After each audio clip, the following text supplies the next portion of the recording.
الحمد لله الذي نزل الفرقان على عبده ليكون للعالمين نذيرا الذي له ملك السماوات والأرض ولم يتخذ ولدا ولم يكن له شريك في الملك وخلق كل شيء فقدره تقديرا واتخذوا من دونه آلهة لا يخلقون شيئا وهم يخلقون ولا يملكون لأنفسهم ضرا ولا نفعا ولا يملكون موتا ولا حياة ولا نشورا وأشهد أن لا إله إلا الله وحده لا شريك له وأشهد أن محمدًا عبده ورسوله أرسله بالحق بشيرا ونذيرا أما بعد فإن خير الحديث كتاب الله وخير الهدي هدي محمد صلى الله عليه وسلم وشر الأمور محدثاتها وكل محدثة بدعة وكل بدعة ضلالة وكل ضلالة في النار. أعوذ بالله السميع العليم من الشيطان الرجيم. بسم الله الرحمن الرحيم. إن تجتنبوا كبائر ما تنهون عنه نكفر عنكم سيئاتكم وندخلكم مدخلا كريما. حمد و ثنا کبریائی کے پاک مقدس مطہر معلی کلمات اللہ جل جلالہ کے لیے درود و سلام ہو آقا نامدار تاجدار مدینہ احمد مجتبی محمد مصطفیٰ سید الاولین والآخرین شفیع المذنبین سیدنا مولانا ہادینا مرشدنا جناب محمد رسول اللہ صلی اللہ علیہ وسلم پر. حضرات گرامی قدر دوستو دینی اور اسلامی بھائیو، جیسا کہ اعلان کیا گیا کہ آج کا موضوع الکبائر کبیرہ گناہوں پر مشتمل ہوگا. بڑے بڑے گناہ، پہاڑ جیسے گناہ، جسے عام طور پر حدیث کی روشنی میں الکبائر کہا جاتا ہے. کبیرہ گناہ کیا ہیں؟ ایک نشست ہم نے جامعہ علی بن ابی طالب میں رکھی تھی، یہ دوسری نشست ہے. انشاءاللہ تعالی قرآن اور حدیث کی روشنی میں جو اللہ کے رسول نے کبیرہ گناہ بتلائے ہیں وہ آپ حضرات کے سامنے ایک ایک کر کے بیان کیا جائے گا. اللہ سے دعا ہے کہ اللہ تعالی ہم سبوں کو یہ توفیق دے کہ ہم بڑے بڑے گناہوں سے بھی بچیں اور اللہ تعالی ہم سب کو چھوٹے چھوٹے گناہوں سے بھی بچا لے. میرے محترم دوستو، گزشتہ ہم نے 31 بڑے بڑے گناہ کبیرہ بڑے بڑے 31 ہم نے گنائے تھے. آج آئیے 32واں کبیرہ گناہ، بڑا گناہ جو پہاڑ جیسا ہے. بہت افسوس کی بات ہے کہ مسلمانوں کے پاس گناہ نہیں رہا. مسلمانوں کے پاس آج گناہ نہیں رہا. گناہ کو فیشن سمجھ لیا گیا ہے، گناہ کو بالکل عادی سمجھ لیا گیا ہے. کوئی غیرت نہیں ہے، کوئی شرم و حیا نہیں ہے. گناہ کرتے وقت انسان کو کانپنا چاہیے، ڈرنا چاہیے، یہ سمجھنا چاہیے کہ اللہ دیکھ رہا ہے، اللہ دیکھ رہا ہے. کل اللہ کے پاس جواب دینا ہے، مرنے کے بعد حساب کتاب ہوگا. اگر میں بڑا گناہ کروں گا، اگر میں حرام کام کروں گا، اگر میں کبیرہ گناہ کروں گا تو اللہ کو کیا منہ دکھاؤں گا؟ اللہ اگر پوچھے گا تو میں کیا جواب دوں گا؟ یہ احساس ختم ہو چکا ہے. بلکہ آج بڑے افسوس کی بات ہے، مرد حضرات بھی اس میں ملوث ہیں، خواتین بھی ملوث ہیں. گناہ کرتے ہوئے مزے حاصل کرتے ہیں، مزے لیتے ہیں بھائی گناہ کرتے ہوئے. لا حول ولا قوت الا باللہ. حالانکہ صحابہ اکرام کی جماعت کے تعلق سے آتا ہے جب صحابہ اکرام سے چھوٹا گناہ ہو جاتا، چھوٹی غلطی ہو جاتی، چھوٹی بھول ہو جاتی صحابہ اکرام سے، تو وہ پہاڑ جیسا سمجھتے تھے.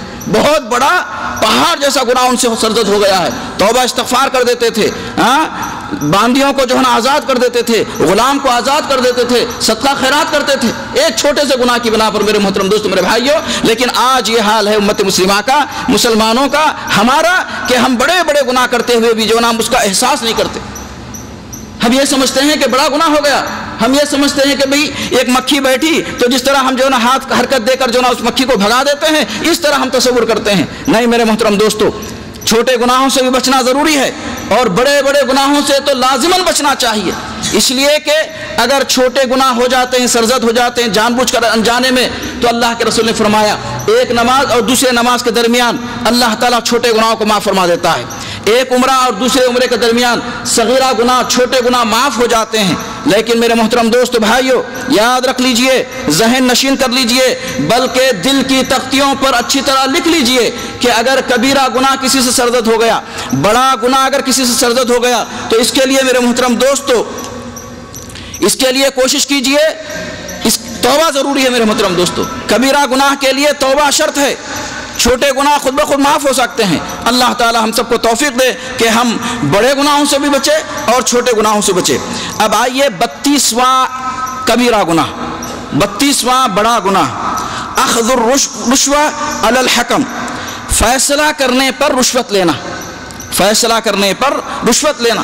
حالانکہ یہ حرام ہے، یہ کبیرہ گناہ ہے، بڑا گناہ ہے، بلکہ پیارے نبی نے لعنت بھیجی ہے رشوت دینے والے پر اور رشوت لینے والے پر۔ لیکن آج عام ہو گیا ہے، اچھے اچھے لوگ اس میں ملوث ہیں، اپنا کام نکالنے کے لیے سامنے والے کو رشوت دے دیتے ہیں، رشوت پیش کرتے ہیں اور اپنا کام نکال لیتے ہیں۔ لائن میں بیچارے کھڑے ہوئے ہیں اور ویسے ہی کھڑے رہتے ہیں، ان کا کام نہیں بنتا ہے، بعد میں آئے پیسہ دیا اور اپنا کام بنا لیا اور اس کو فخر سمجھتے ہیں، اس کو اچھا سمجھتے ہیں، جاتے جاتے ہنستے ہیں، مسکراتے ہیں، تم لوگ بیوقوف ہو، لائن میں کھڑے ہیں اور ہم جو ہے نا ہاتھ میں جو ہے نا تھما دیے، اپنا کام نکال لیے۔ یہ اچھی چیز نہیں ہے، یہ اللہ کی نظر میں بری چیز ہے میرے محترم دوستو۔ بلکہ قرآن مجید کہتا ہے وَلَا تَأْكُلُوا أَمْوَالَكُمْ بَيْنَكُمْ بِالْبَاطِلِ إِلَّا أَن تَكُونَ تِجَارَةً۔ میرے محترم دوستو، اللہ کہتا ہے کہ اے مسلمانوں، باطل طریقے سے مال مت کھاؤ، باطل طریقے سے کسی کا پیسہ مت کھاؤ، یہ باطل طریقے سے ہو گیا رشوت میرے محترم دوستو۔ وَلَا تَأْكُلُوا أَمْوَالَكُمْ بَيْنَكُمْ بِالْبَاطِلِ وَتُدْلُوا بِهَا إِلَى الْحُكَّامِ، یہ منع ہے میرے محترم دوستو۔ اسی طرح پیارے نبی دیکھیے کیا فرماتے ہیں، لعن اللہ الراشی والمرتشی فی الحکم، ترمذی کی حدیث ہے، اللہ کی لعنت ہے رشوت دینے والے پر اور رشوت لینے والے پر۔ اللہ ہم سب کو رشوت دینے سے بچائے، اللہ ہم سب کو رشوت لینے سے بچائے، مسلمانوں کو خاص طور سے اس کبیرہ گناہ سے بچائے۔ اب آئیے 33واں کبیرہ گناہ، 33واں بڑا گناہ، پہاڑ جیسا گناہ، تشبہ المرأة بالرجال وتشبہ الرجال بالنساء، یعنی مردوں کا عورتوں کی مشابہت اختیار کرنا اور عورتوں کا مردوں کی مشابہت اختیار کرنا، چاہے وہ لباس میں ہو، چاہے وہ چہرے میں ہو، چاہے وہ اٹھنے بیٹھنے میں ہو، چاہے وہ رہن سہن میں ہو، مردوں کا عورتوں کے مثال ہو جانا اور عورتوں کا مردوں کے مماثل ہو جانا، یہ بھی کبیرہ گناہ ہے، بڑا گناہ ہے میرے محترم دوستو۔ لیکن عام طور پر دیکھا جا رہا ہے کہ اللہ کی پناہ مرد حضرات جو ہے نا عورتوں کی طرح چوٹیاں رکھ رہی ہیں، مرد حضرات عورتوں کی طرح چوٹیاں جو ہے رکھ رہے ہیں، یہ تشبہ ہے میرے محترم دوستو۔ اسی طرح مرد حضرات ایسا لباس پہنتے ہیں جو یہود و نصارہ کا لباس ہے میرے محترم دوستو، یہ بھی ناجائز ہے۔ اسی طرح مرد حضرات عورتوں کا لباس پہن کر فیشن سمجھتے ہیں، مرد حضرات کو دیکھا ہے ہم نے، سامنے جا رہا ہے، ہم نے سمجھا کہ بھئی تو کہ لیڈی جا رہی ہے، جب قریب سے دیکھا تو کیا ہے، وہ لیڈی نہیں ہے، لیڈا ہے، نعوذ باللہ میرے محترم دوستو۔ کتنی افسوس اور شرم کی بات ہے، کتنی افسوس کی بات ہے۔ اور پیارے نبی فرماتے ہیں لعن اللہ المتشبہات من النساء بالرجال والمتشبہین من الرجال بالنساء، لعنت ہے ایسے مردوں پر جو عورتوں کی مشابہت اختیار کرتے ہیں۔ لعنت کس کی؟ اللہ کی۔ اللہم احفظنا بھائی، شیطان پر اللہ تعالیٰ نے ایک مرتبہ لعنت بھیجا تو قیامت کی صبح تک میرے دوستو اس پر پھٹکار ہے۔ شیطان کا لفظ جب بھی آتا ہے الرجیم کہتے ہیں نا، دھتکارا ہوا، اللہ کی رحمت سے راندہ ہوا، اللہ کی رحمت سے دور کر دیا ہوا۔ اور اللہ تعالیٰ ان مردوں پر لعنت بھیج رہا ہے جو عورتوں کی مشابہت اختیار کرتے ہیں، چاہے وہ چال چلن میں ہو، چاہے لباس میں ہو، چاہے چہرے میں ہو، چاہے بالوں میں ہو، چاہے صورت میں ہو، چاہے اٹھنے بیٹھنے میں ہو، چاہے کھانے پینے میں ہو، ہر طرح سے میرے محترم دوستو لعنتی ہے وہ شخص جو عورتوں کی متشابہت اختیار کرتے۔